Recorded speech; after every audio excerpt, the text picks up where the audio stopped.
Hello everyone, my name is Arafat and welcome to another video. I really wanted to upload new videos, but I was traveling with India. I had to go collect my passing certificate, and when I got back home I felt sick, so I couldn't make more videos. I'm sick as I speak, so please excuse that. And I wanted to make a totally different video, but the comments I had and even few requests in my Instagram were regarding, about how to revise things. And I thought I'll shoot this video. I think it'll be pretty quick as well. I don't want to take much of your time and my time as well. So yeah, let's get started. So regarding revision, I'm gonna tell you something very bluntly, and you're gonna be like, "Oh, what this guy is saying." There is no shortcut. Like, you have to revise. Revision, the whole concept of revision is to do things again and again and again. So during my coaching, my surgery teacher was Dr. Sandeep, the surgery guy, and he used to tell you need to do about 5 revisions.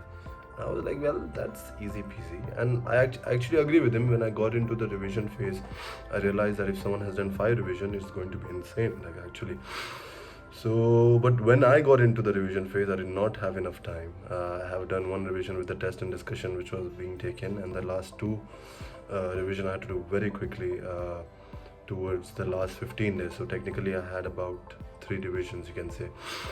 So I agree with that. Like, if you are able to pull off 5 revision of each subject, that's gonna be more than enough for you. So again, there's no shortcut to it. But what I can tell you is that what helped me and what can potentially help you to revise things. And since we know FMG is quite vast, the portion is quite vast, and there are preclinical subjects as well, which will, they're very volatile. They stay in your head for like 2 days and then they fly away if you're not, getting in touch with them. So what I can tell you would be, first and foremost, I expect that you have done your first pass. First pass would be, I'm going to talk about it in the next video. I wanted to make that first, but it's fine. I'll just speak a little bit here. So first pass, what I expect is that you have done the videos, or if you're in the coaching, you have done the subject.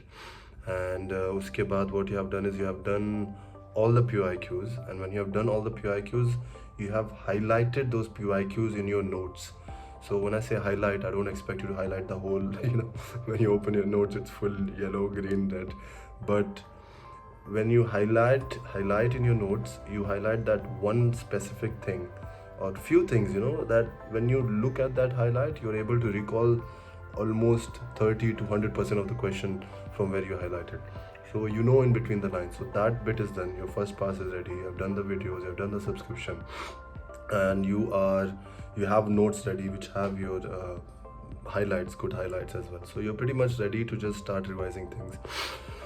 So what you can do is, just when you have the PYQs ready in your notes, you can just go quickly, and when you'll do PYQs, you will also have an idea that this particular topic is the most important topic, and within this topic, what kind of questions are being asked in the exam. So you'll get an idea about the trends of the questions as well, which have been updating and changing. But however, you'll also find things which have been asked all the time throughout.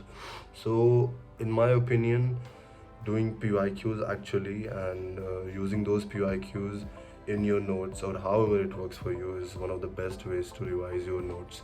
And keep doing more and more questions, keep highlighting more things. So at one point, eventually, you'll just run out of the pages, and I don't think it's very ideal. The other thing which I haven't done, so during my college days, people used to talk a lot about Anki. And if you know Anki, it's basically a spaced repetition tool. It's based on scientific study where, if you're spacing certain things throughout your study, or whenever you're trying to buy hard things, you tend to remember them better. It makes sense. Like today, if I try to buy hard that this is a tissue, and tomorrow, after 1 month, I'll forget it. But if I'm kept, reminded by someone, don't know this is a tissue, so I will remember it. Very weird example I gave, but please bear with me. So yeah, so I was aware of that, and I tried Anki as well. But the issue was that I think the best way to do Anki is that if you're making your own deck of flashcards.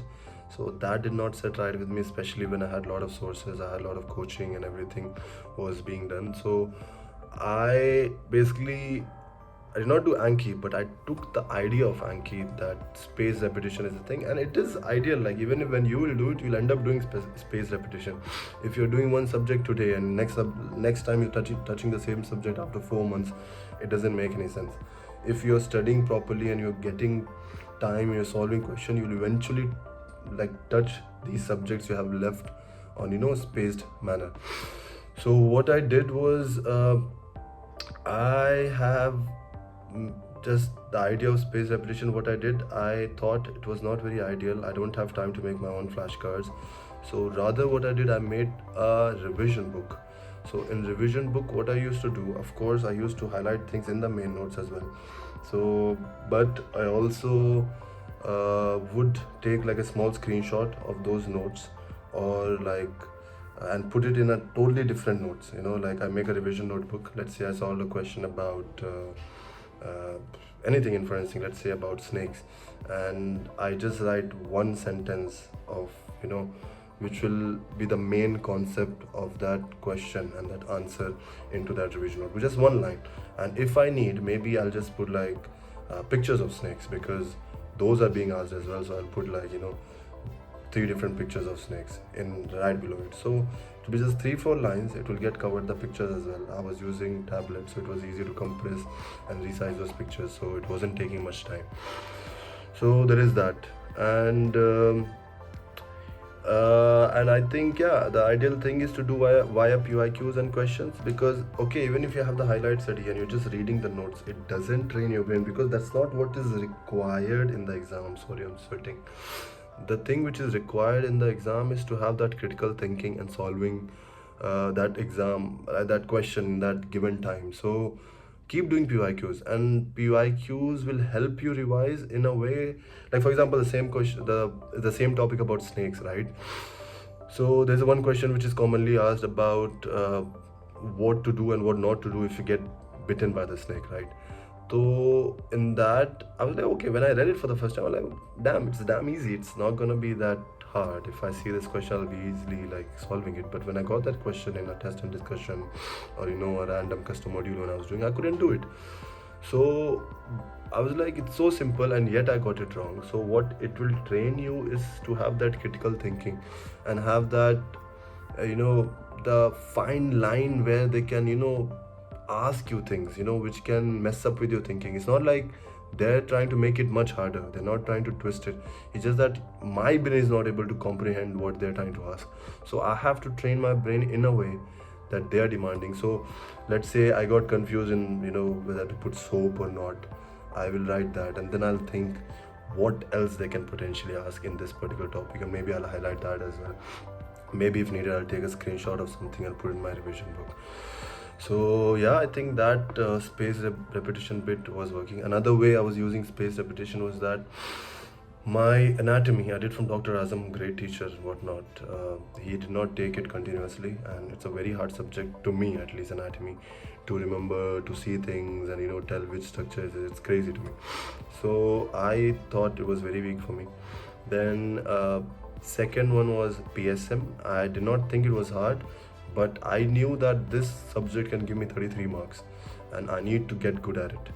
So these two subjects, what I used to do towards the end, towards the last 15-20 days, I used to basically take 10 pages. So I'm done with my day, whatever my schedule was, TND, solving question, custom modules, revision, blah blah blah blah blah. And towards the end, before sleeping, what I would do is I would take out around 30 minutes. Even if you're taking out 15 minutes, it's fine, I'm telling you. I would just read 10 pages of anatomy, 10 pages of PSM. If I'm feeling better, maybe if I have more time, maybe I will do 20 pages. So like when I'm doing 10 pages of I'm doing the first 10 pages of PSM, and I'm learning few things, the whole subject will get over in like 4 or 5 days. Or like if I'm doing 20 pages, like 6 days maximum, and then I'll repeat the same thing again. So that is a sort of space repetition. It will get stuck in your head. And another thing, maybe I'll feel like today I'm just tired, so I'll have the revision book ready, and I'll put the screenshot, and I'll put 1, 2, 3 lines in it. So I'll just open that and I'll just read it before I'm about to sleep. So I used to do that, and I think that worked for me. And towards the end, I also added microbiology like that, and with anatomy, PSM, and microbiology. Biochem I did not, because I think it was strong for me, so I did not need it, I feel. So similarly, let's see, you need to know your own strength, like what is working out for you, what is not working out for you. Just because I said make revision book, don't be just an idiot and be like, you know what, I'm gonna make a revision book now, I'm gonna follow because this is what Arafat said.